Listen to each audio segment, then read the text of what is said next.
Assalamualaikum dan salam syaraku sayang. Buletin UKAS edisi tengah hari 24 September 2021 bersama saya Alfairez Jumurin. Memulakan berita dengan perkembangan harian COVID-19.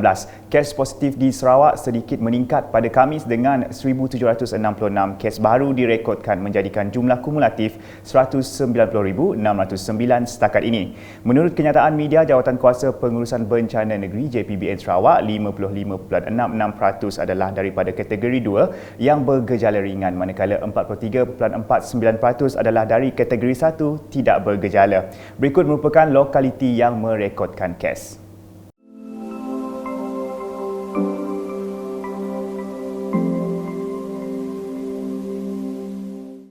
Dalam pada itu, JPBN Sarawak turut melaporkan 15 kes kematian akibat COVID-19 yang melibatkan individu berumur dalam lingkungan 25 sehingga 90 tahun.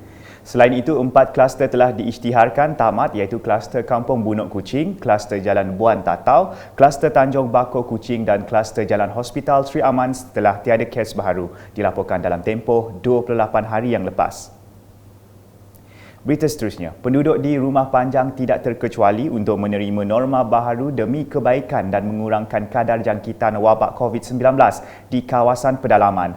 Menurut Adun Pakan Tan Sri William Mawan Ikom, budaya kehidupan di Rumah Panjang yang diamalkan sebelum ini perlu diubah untuk tujuan itu. Bercakap semasa program Bengkel Kepolisian Komuniti Daerah Pakan 2021 di Pakan pada Khamis, tambahnya kes positif COVID-19 di daerah Pakan turut meningkat sejak kebelakangan ini. Justru katanya Ketua Masyarakat dan Ketua Kampung KMKK memainkan peranan penting membantu kerajaan menyampaikan maklumat dan melaksanakan norma baharu di Rumah Panjang. Sementara itu, program yang dihadiri KMKK dan Ahli Jawatankuasa Kemajuan dan Keselamatan Kampung JKKK itu menekan 3 perkara utama iaitu punca dan langkah pencegahan COVID-19, memantapkan kepolisian komuniti dan pematuhan SOP, menangani pandemik COVID-19 dan memperkasa tadbir urus KMKK dan JKKK. Laporan selanjutnya mengenai taklimat pembinaan terusan di Sungai Seblak, Empayang, Kabong pada Rabu. Taklimat dipengerusikan Adun Kabong Muhammad Cik Kadir. Itu diadakan susulan daripada lawatan kerja Ketua Menteri Sarawak Datuk Patinggi Dr. Abang Abdul Rahman Zohari Tun Datuk Abang Openg ke Kabong pada 18 September lepas. Pembinaan terusan ini wajar dilaksanakan dengan mengambil kira faktor geografi dan faktor alam semula jadi yang memungkinkan berlakunya hakisan di muara berkenaan. Terdahulu pada lawatan kerja Ketua Menteri yang lepas, beliau telah diberikan taklimat berkenaan projek baik pulih koridor Sungai Seblak Kampung Sungai Benang, Kabong oleh pihak Jabatan Pengairan dan Saliran Sarawak. Dalam program berasingan, Muhammad Cik berkesempatan menerima penyerahan hasil tani dari Pertubuhan Peladang kawasan PPK Kalaka. Simbolik penyerahan kepada Adun Kabong itu disempurnakan Pengurus Besar PPK Kalaka Japar Amin di Pusat Hikmat Adun Kabong pada Rabu yang berupa 1,500 kg buah nanas MD2 dan 2,409 kg buah tembikai. Program pembelian lembakan nanas dan buah tembikai ini dilaksanakan bagi membantu pekebun-pekebun yang tidak dapat memasarkan hasil tanaman mereka akibat pandemik COVID-19 dan akan diagihkan kepada penduduk sekitar. Sementara itu, Adun Kabong itu juga turut melakukan simbolik penyerahan wang zakat kepada 10 ahli PPK Kalaka.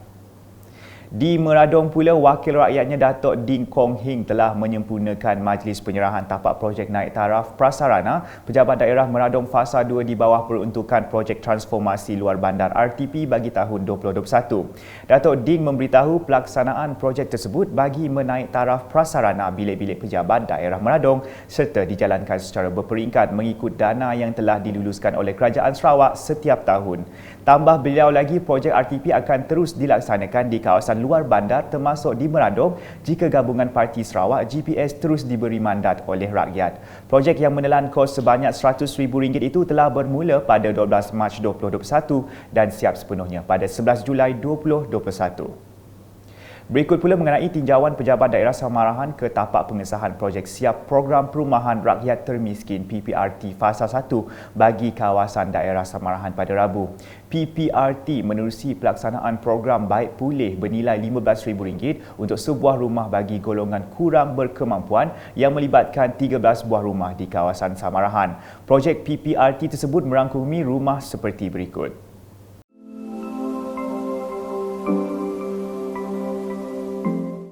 Turut hadir ialah Pegawai Tadbir Daerah Samarahan Lim Kiu Leng dan Penolong Jurutera Kawasan Pembangunan Pertanian Bersepadu IADA Samarahan, Dayang Kok Mastura Awang Ahmad. Masih dengan laporan di Samarahan, 2 projek penyelenggaraan sungai dan ban serta tali air di Kampung Selangking telah siap sepenuhnya. Majlis penyerahan projek siap tersebut telah disempurnakan oleh Penolong Jurutera Jabatan Pengairan dan Saliran Bahagian Samarahan, Muhammad Othman Batni kepada Ketua Kampung Selangking, Zainuddin Bojeng di kampung tersebut pada Khamis. Projek penyelenggaraan Sungai Kampung Selangking yang sepanjang 4.82 km telah dilaksanakan dengan nilai projek sebanyak RM61,971.70, manakala projek penyelenggaraan ban serta tali air Kampung Selangking yang sepanjang 800 meter telah dilaksanakan dengan kos sebanyak RM82,676.65. Untuk rekod kedua-dua projek itu di bawah peruntukan Agensi Pembangunan Wilayah Bersepadu Samarahan IRSDA. Laporan diteruskan di pusat, sebanyak 800 bakul makanan telah diagihkan kepada 419 buah rumah di Kampung Tengah Beladin, Pusak pada Selasa. Penghulu Kampung Beladin, Mahbang Labik telah menyampaikan bakul makanan yang telah disumbangkan oleh Jabatan Kebajikan Bahagian Betong susulan pelanjutan Perintah Kawalan Pergerakan diperketatkan PKPD di kawasan tersebut. Sehubungan itu, Mahbang mengingatkan semua penduduk kampung itu supaya mematuhi prosedur operasi standard SOP yang telah ditetapkan serta tidak keluar rumah jika tiada keperluan. Dalam pada itu, penduduk merakamkan terima kasih kepada Kerajaan Sarawak melalui Jabatan Kebajikan Bahagian Betong di atas sumbangan yang telah diberikan dalam meringankan mereka semasa tempoh PKPD. Sekian edisi tengah hari bersama saya Alfaris Jemurin dan kru penerbitan. Berita lebih lanjut boleh didapati di semua platform media sosial UKAS termasuk portal ukas.sarawak.gov.my dan pastikan anda subscribe UKAS channel di YouTube. Sebelum mengakhiri buletin, orang ramai dijemput untuk menyertai Rabies Awareness Virtual Run. Penyertaan kini boleh dilakukan di laman web www.grightevent.com hingga 1 Oktober depan. Salam UKAS.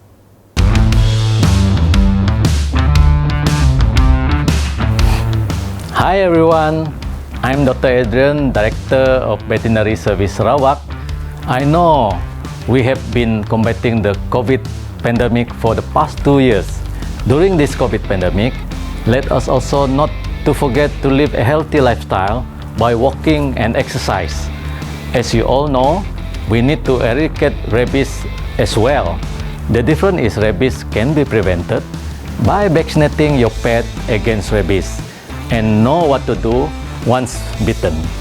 Join us for a virtual run for rabies awareness campaign organized by Unit Komunikasi Awam Sarawak, DVS Sarawak and Ministry of Local Government from 20th September to 1st October in conjunction with the World Rabies Day 2021 on 2nd October this year. Sign up now at www.gritevent.com today.